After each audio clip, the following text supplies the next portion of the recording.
How's it going, my rye bread lovers? Welcome back to the channel. In today's video, we are making rye bread breakfast muffins. Yes, it's a real thing, so let's go to the kitchen and get started. My regular cold-proof breakfast muffin recipe was quite popular, and I really enjoyed making those muffins, and even more so, eating them. But then I started thinking whether I could make breakfast muffins out of a different kind of dough. Dark rye bread is my favorite bread of all time, so I thought it would be a good challenge to turn it into a breakfast muffin. And that's what we have here. Dark rye bread breakfast muffins. And as it turns out, it wasn't even a challenge, this was very easy to make. The method and the recipe is quite similar to the original breakfast muffin. And I guess this just goes to prove that you could pretty much turn any dough into a breakfast muffin. It would be quite interesting to try some enriched dough, or perhaps some seeded whole wheat dough, or maybe even some spelt breakfast muffins. You could simply follow the principles in this video and try it for yourself. So let's get to it and see how it's done. Starting with the ingredients, we'll need some whole grain rye flour, some white bread flour, water, yeast, salt, caraway seeds, some kind of sweet syrup. I used barley malt syrup, I just like the taste of it. I'm also adding fermented rye malt powder to this. It gives the bread a nice color and a nice rich flavor. If you can't get your hands on this stuff, you can make it without, because the muffins turn out great even without it. We'll also need some plain mashed potato and some coarse cornmeal for coating the muffins. Now here's a closer look at the malted rye powder that I'm using. This stuff is not easy to source. I always find it on eBay. It comes from Belarus, Ukraine or Russia, and it takes weeks to arrive, but it's well worth the wait. If you can get it delivered to where you live, and if you love rye bread, then you should definitely get a hold of this. You'll never look at rye bread the same way again. Okay, as for the equipment, we'll need a large pan for cooking our muffins. This recipe makes 4 and this pan fits 4. For proofing in the fridge, I'm using a tin with a high side. This will prevent the cling film from touching the muffins as they rise in the fridge. Saying that, they will be coated in cornmeal, so it's no big deal if it does end up touching them. We'll also need a bowl for mixing our dough, scales, a dough scraper, a temperature probe and a whisk. So let's get into it. First things first, temperature control. We are aiming for a final dough temperature of around 24 degrees Celsius or 75 degrees Fahrenheit. My kitchen is around 23 degrees Celsius. I'm using around 18 degree water. I should have gone a couple of degrees higher. But it's no big deal, of course. We're making bread, it's not rocket science. Now in a large bowl goes the water, the yeast, the salt, the caraway seeds, the boiled mashed potato, the malted rye powder if you're using it, followed by the sweet syrup of your choice. You can use honey, maple syrup, treacle, molasses, or just leave it out if you don't want the extra flavor and the sweetness. Okay, once everything's in the bowl, grab a whisk and whisk until it's smooth. You want to break up the potato and you want to dissolve the salt completely. We're making this dough with the no-knead method, so mixing it well is important. Once you have given the mix a good whisking, add the white bread flour and keep whisking. Mix until everything looks nice and smooth and there's no dry flour left. Now we can add the final ingredient, the rye flour. You can use whole grain rye or white rye, it's up to you.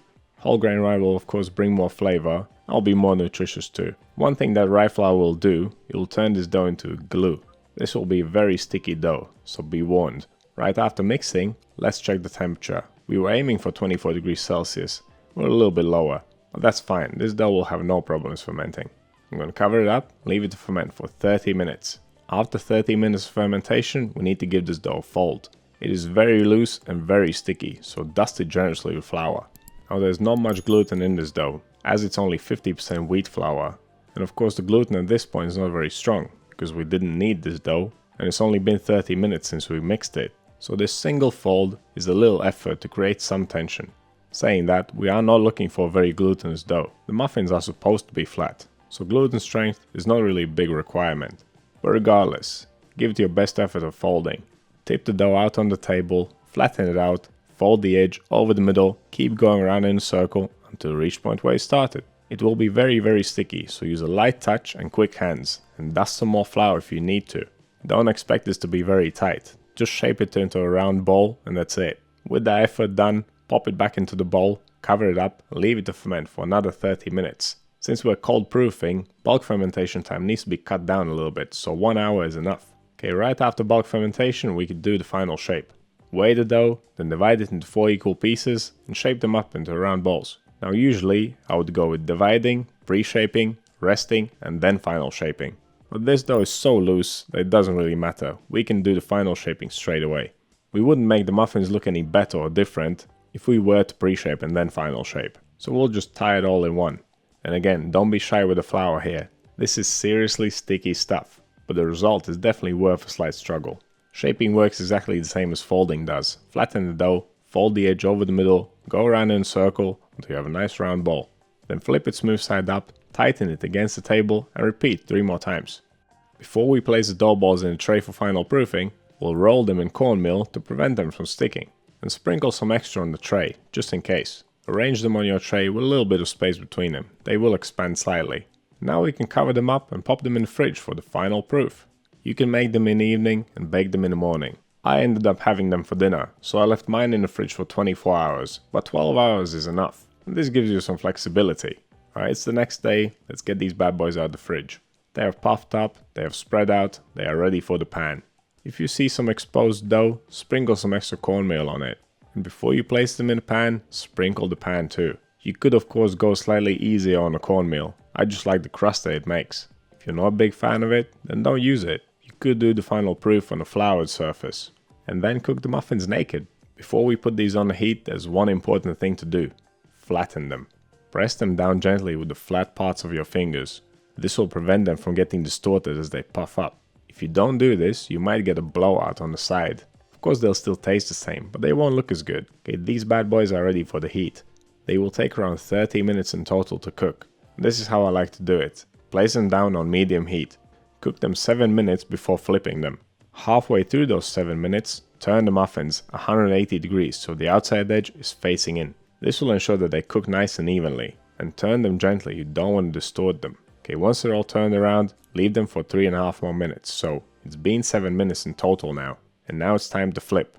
I would suggest using a spatula at first. It's easier to flip them with a spatula, and it's not as risky in terms of distorting their shape. Once you flip them, repeat the same method as earlier. So leave them to cook on this side for 7 minutes. Halfway through those 7 minutes, turn the muffins 180 degrees so the outside edge is facing in. Once the full 7 minutes are up, flip the muffins upside down again. Turn them round halfway through, leave them again, flip them once again, and repeat. So in total, each side gets cooked twice, 7 minutes each time. That gives us 28 minutes. Add the time that it takes us to flip them, the time that it takes us to take them out of the pan. It's around 30 minutes in total, like I said earlier. It does take some attention, but it's breakfast time. You're in the kitchen, you're making breakfast, you're there. Might as well flip some muffins while you're at it. And with just a little bit of work, you'll get yourself some flipping good muffins. Now leave them to cool down and tuck in. Apparently this is the way to open them. To be honest, I don't care about the texture that it creates.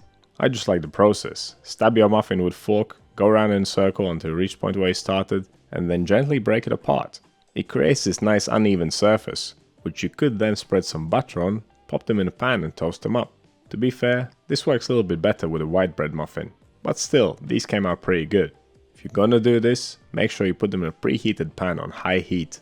Place the muffin halves in the pan, leave them for 30 seconds. After 30 seconds, turn them around so the outside is facing in, and then leave them to cook for another 30 seconds. 1 minute is all it takes. Now I appreciate that the butter makes them quite fatty already, but I need some cream cheese to go with my salmon. I think by the end of it, these will have more calories than the stuff you can get from McDonald's. But who cares, they're homemade and they're delicious. Someone in the previous recipes comments section was quite surprised I was making full-on sandwiches with my breakfast muffins. I wouldn't have them any other way. I like to pretend that it's a mini burger. Let me know how you like eating yours down in the comments. And let me know how these turn out if you decide to make them. So what do you think of this recipe? Have you ever tried something like this before? Have you tried any of my other rye bread recipes? Let me know down in the comments. You want to see more videos like this one? Click over here. Subscribe to the channel, click right here. That's all I have for you today. Thank you so much for watching. I'll see you in the next one.